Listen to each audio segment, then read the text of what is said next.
How many schools should you apply to when you're applying to college? This is a question that has been a hotly debated topic in recent years because students are applying to more and more schools every year.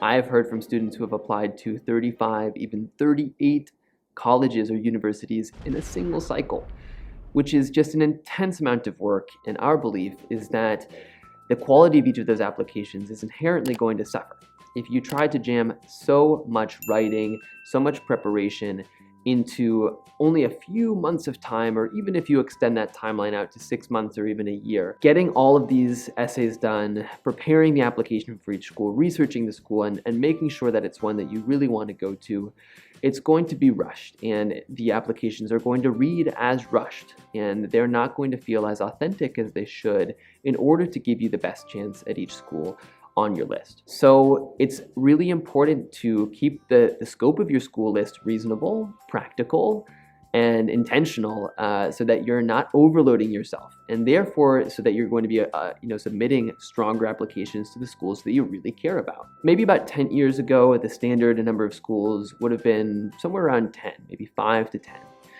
And recently, the number's been creeping up, and it's probably more like 10 to 15 at this point, especially for students applying to elite, highly selective universities. They might even go to 15 to 20. That's a lot of schools to apply to, and we'll talk for a brief moment about the 10 school list, which is sort of the classic model. And within that list, you're going to have the reach schools, the high reach schools, and these are schools that are hyper selective that you're going to have a big challenge getting into, but you do have a shot at.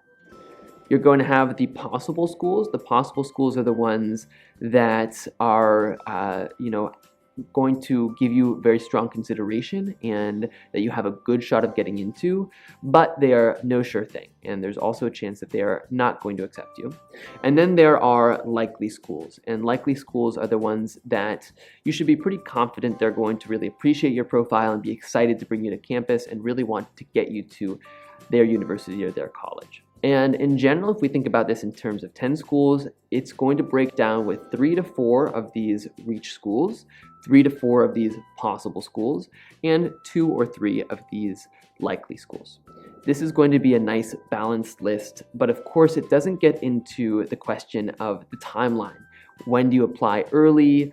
Where do you apply early? Do you apply early decision 2? Which schools do you put off to regular decision, etc. This is a subject for another video, but when it comes to your school list, keep in mind that you want to make sure that it's contained enough that you are really excited to go to every school on that list, and therefore that you're going to submit your best application to each of those schools.